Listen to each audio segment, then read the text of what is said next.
everyone, welcome back to my YouTube channel. Today we are discuss about Karl Marx's famous work Das Kapital, a critique of political economy, also known as Capital, is a foundational theoretical text in the materialist philosophy and critique of political economy written by Karl Marx. Published as 3 volumes in 1867, 1885 and 1895. The culmination of his life work.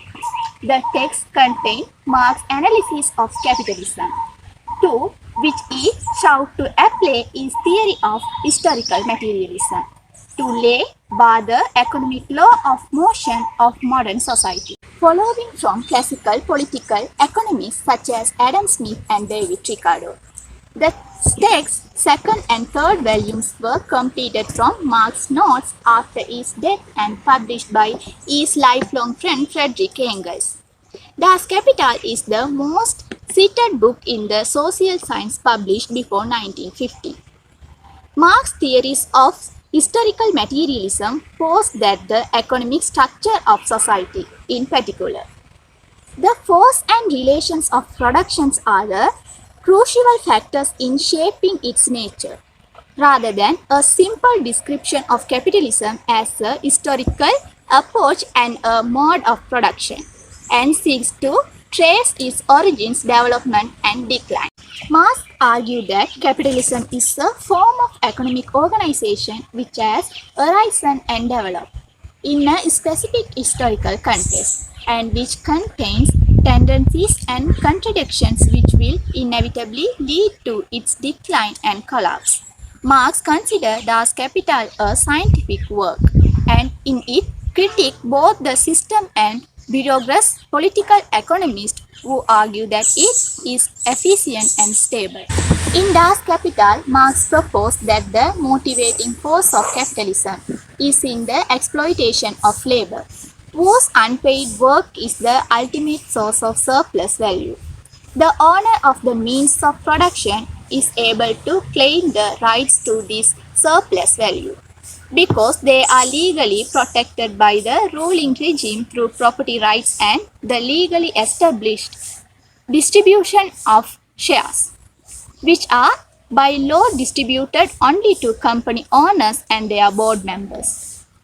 The historical section shows how these rights were acquired in the first place, chiefly through plunder and conquest and the activity of the merchant and middleman. In producing capital, the workers continually reproduce the economic conditions by which they labor. Das Kapital proposed an explanation of the law of motion of the capitalist economic system from its origin to its future by describing the dynamics of the accumulation of capital, commercial competitions, the banking system, the decline of the profit rate, land rents, etc. The critique of the political economy of capitalism proposed. Wage labor is the basic cell form of a capitalist society. Moreover, because commerce as a human activity implied no morality beyond that required to buy and sell goods and services, the growth of market system made discrete entities of the economy. The moral and the legal spheres of human activity in the society. Hence, subjective moral value is separate from objective economic value. Subsequently, political economy and political arithmetic were organized into 3 discrete fields of human activity, namely economics, law and ethics politics, and economic were divorced. The economic formation of society is a process of natural history.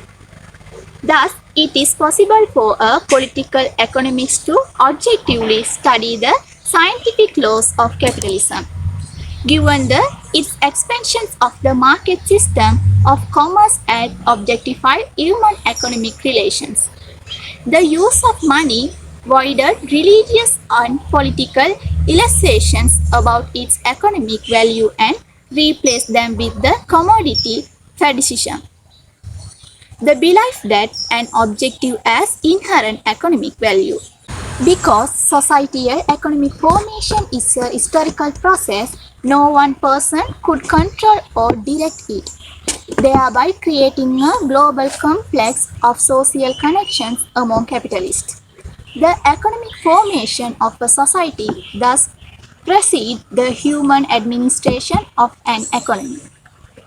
The structural contradictions of a capitalist economy describe the contradictory movement originating from the twofold character of labor, and so the class struggle between labor and capital, the wage laborer and the owner of the means of production. The economic crises that are rooted in the contradictory character of the economic value of the commodity of a capitalist society are the conditions that lead to proletarian revolution, which the Communist Manifesto collectively identify as a weapon forget by the capitalists, which the working class turn against the bureaucratic itself. In a capitalist economy, technological improvement and its consequent increased production augment the amount of material wealth in society, while simultaneously diminishing the economic value of the same wealth, thereby diminishing the rate of profit, a paradox characteristic of economic crisis in a capitalist economy. Poverty in the midst of plenty conquers to overproduction and underconsumption. After 2 decades of economic study and preparatory work, the first volume appeared in 1867 as The Production Process of Capital. After Marx's death in 1883, Engels introduced Volume 2, The Calculation Process of Capital in 1885, and Volume 3, The Overall Process of Capitalist Production in 1894 from manuscripts and the first volume. These 3 volumes are collectively known as Das Kapital. Next, we discuss the overview of Das Kapital Volume 1. Here's how it starts. The wealth of societies in which the capitalist mode of production prevails appears as an immense collection of commodities. The individual commodity appears as its elementary form. Our investigation, therefore, being with the analysis of the commodity. A commodity, Marx argues, combine 2 characteristics. It must first of all be useful. It must fulfill a human need. It must secondly be exchangeable for another commodity of equal value. A man goes to the market with 20 yards of lining, Marx writes. He sells the lining and with the money he buys a book. The bookseller in turn buys a bottle of juice. The line seller, the bookseller, the juice sellers each get an equivalent in value for what they sell. But when the capitalist goes to the market, Marx observes something else happen. The capitalist first appears as a buyer, not a seller. He or she buys the worker's capacity for labor and means of production such as raw materials, machinery and buildings. With the newly purchased labor power and means of production, she or he produce new commodities.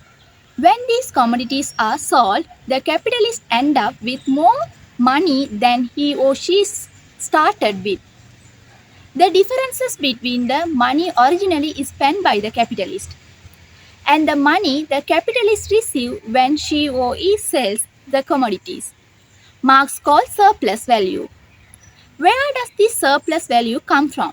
Marx devotes the majority of volume 1 to this question.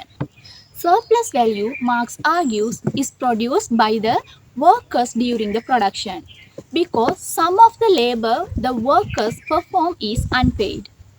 The new commodities produced by the workers, which includes the surplus value, are appropriated by the capitalist, who sells them and then turn them back into money. The wage-labor relationship between worker and capitalist is therefore one based on exploitation, a relationship concerned by the apparent fair and equal exchange of labor for the wage. Marx argued that this relationship of exploitation was made possible by the violence of original. or primitive accumulation from the 15th century on. This resulted in the dissolution of the feudal system and its replacement in the countryside by capitalist farming. Much of the peasantry were forced off the land, congregating in the governing towns and cities. Lacking access land, they formed newly emergent class of wage laborers. I hope you found this brief overview useful. I hereby take leave from you. See you soon in the next video.